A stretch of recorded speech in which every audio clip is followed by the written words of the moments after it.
Lalu Pilatus mengambil Yesus dan menyuruh orang menyesah dia. Prajurit-prajurit menganyam sebuah mahkota duri dan menaruhnya di atas kepalanya. Mereka memakaikan dia jubah ungu dan sambil maju ke depan, mereka berkata, "Salam, hai Raja orang Yahudi." Lalu mereka menampar mukanya. Pilatus keluar lagi dan berkata kepada mereka, "Lihatlah, aku membawa dia keluar kepada kamu, supaya kamu tahu bahwa aku tidak mendapati kesalahan apapun padanya." Lalu Yesus keluar, bermahkota duri dan berjubah ungu. Maka kata Pilatus kepada mereka, "Lihatlah manusia itu." ketika imam-imam kepala dan penjaga-penjaga itu melihat dia, berteriaklah mereka, "Salibkan dia! Salibkan dia!" Kata Pilatus kepada mereka, "Ambil dia dan salibkan dia, sebab aku tidak mendapati kesalahan apapun padanya." Jawab orang-orang Yahudi itu kepadanya, "Kami mempunyai hukum, dan menurut hukum itu ia harus mati, sebab ia menganggap dirinya sebagai anak Allah." Ketika Pilatus mendengar perkataan itu, bertambah takutlah ia. Lalu ia masuk pula ke dalam gedung pengadilan dan berkata kepada Yesus, "Dari manakah asalmu?" Tetapi Yesus tidak memberi jawab kepadanya. Maka kata Pilatus kepadanya, "Tidakkah engkau mau bicara dengan aku? Tidakkah engkau tahu bahwa aku berkuasa untuk membebaskan engkau dan berkuasa juga untuk menyalibkan engkau?" Yesus menjawab, Engkau tidak mempunyai kuasa apapun terhadap aku. Jikalau kuasa itu tidak diberikan kepadamu dari atas. Sebab itu, Dia yang menyerahkan aku kepadamu lebih besar dosanya. Sejak itu Pilatus berusaha untuk membebaskan dia, tetapi orang-orang Yahudi berteriak, "Jikalau engkau membebaskan dia, engkau bukanlah sahabat Kaisar. Setiap orang yang menganggap dirinya sebagai raja, ia melawan Kaisar." Ketika Pilatus mendengar perkataan itu, ia menyuruh membawa Yesus keluar, dan ia duduk di kursi pengadilan di tempat yang bernama Litos Trotos, dalam bahasa Ibrani Gabata. Hari itu ialah hari persiapan Paskah, kira-kira jam 12. Kata Pilatus kepada orang-orang Yahudi itu, "Inilah rajamu."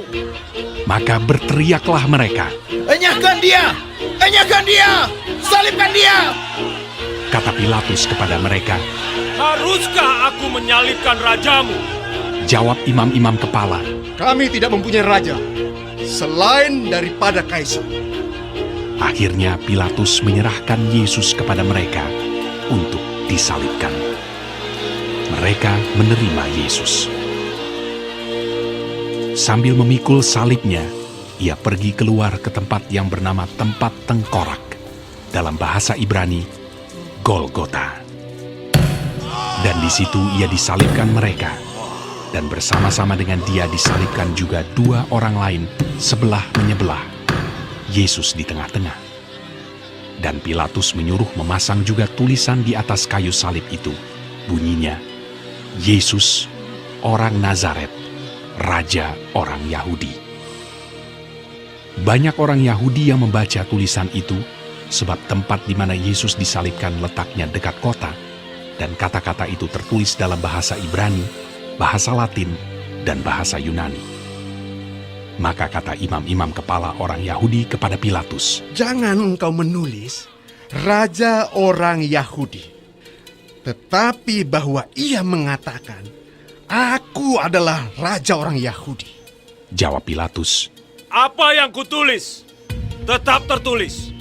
sesudah prajurit-prajurit itu menyalibkan Yesus, mereka mengambil pakaiannya lalu membaginya menjadi 4 bagian. Untuk tiap-tiap prajurit 1 bagian. Dan jubahnya juga mereka ambil. Jubah itu tidak berjahit, dari atas ke bawah hanya 1 tenunan saja. Karena itu mereka berkata seorang kepada yang lain, Janganlah kita membaginya menjadi beberapa potong, tetapi baiklah kita membuang undi untuk menentukan siapa yang mendapatnya. Demikianlah hendaknya supaya genaplah yang ada tertulis dalam kitab suci.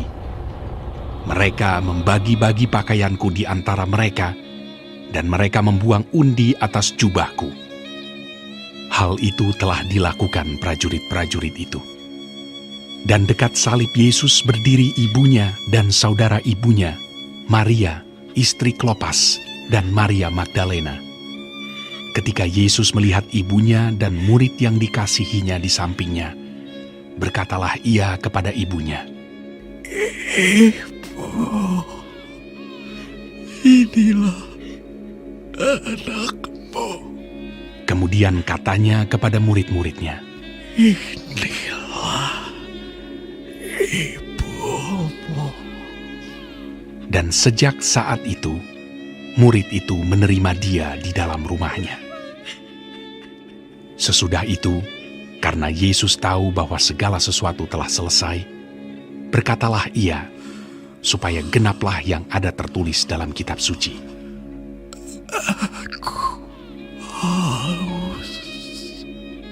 Di situ ada suatu bekas penuh anggur asam. Maka mereka mencucukkan bunga karang yang telah dicelupkan dalam anggur asam pada sebatang hisop, lalu mengunjukkannya ke mulut Yesus. Sesudah Yesus meminum anggur asam itu, berkatalah ia, Sudah selesai. Lalu ia menundukkan kepalanya dan menyerahkan nyawanya. Karena hari itu hari persiapan, dan supaya pada hari Sabat mayat-mayat itu tidak tinggal tergantung pada kayu salib, sebab Sabat itu adalah hari yang besar, maka datanglah orang-orang Yahudi kepada Pilatus dan meminta kepadanya supaya kaki orang-orang itu dipatahkan dan mayat-mayatnya diturunkan. Maka datanglah prajurit-prajurit lalu mematahkan kaki orang yang pertama dan kaki orang yang lain yang disalibkan bersama-sama dengan Yesus. Tetapi ketika mereka sampai kepada Yesus dan melihat bahwa ia telah mati, mereka tidak mematahkan kakinya. Tetapi seorang dari antara prajurit itu menikam lambungnya dengan tombak, dan segera mengalir keluar darah dan air. Dan orang yang melihat hal itu sendiri yang memberikan kesaksian ini, dan kesaksiannya benar. Dan ia tahu bahwa ia mengatakan kebenaran, supaya kamu juga percaya. Sebab hal itu terjadi, supaya genaplah yang tertulis dalam kitab suci. Tidak ada tulangnya yang akan dipatahkan. Dan ada pula nas yang mengatakan, mereka akan memandang kepada Dia yang telah mereka tikam. Sesudah itu, Yusuf dari Arimatea, ia murid Yesus, tapi sembunyi-sembunyi karena takut kepada orang-orang Yahudi, meminta kepada Pilatus supaya ia diperbolehkan menurunkan mayat Yesus. Dan Pilatus meluluskan permintaannya itu.